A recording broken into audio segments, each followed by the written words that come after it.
Ukraine চুক্তি লঙ্ঘন করে জ্বালানি অবকাঠামোতে হামলা চালাচ্ছে অভিযোগ রাশিয়ার।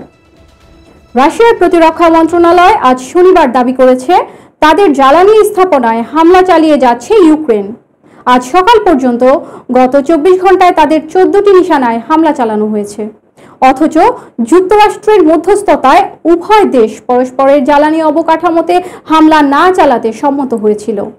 সামাজিক যোগাযোগ মাধ্যম টেলিগ্রামে এক বিবৃতিতে রাশিয়ার প্রতিরক্ষা মন্ত্রণালয় এসব দাবি করেছে। এতে বলা হয়েছে, ড্রোন ও কামানের গোলা ব্যবহার করে রাশিয়ার জ্বালানি অবকাঠামোর ওপর একতরফাভাবে একাধিক হামলা চালিয়েছে ইউক্রেন।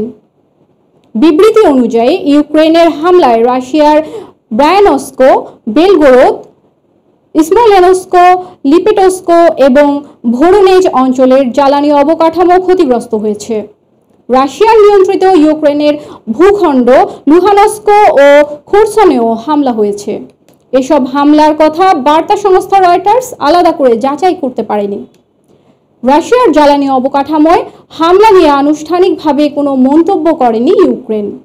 তবে ইউক্রেনের সেনাবাহিনী বলছিল 18 মার্চ থেকে তারা রাশিয়ার জ্বালানি অবকাঠামোয় হামলা বন্ধ রেখেছে।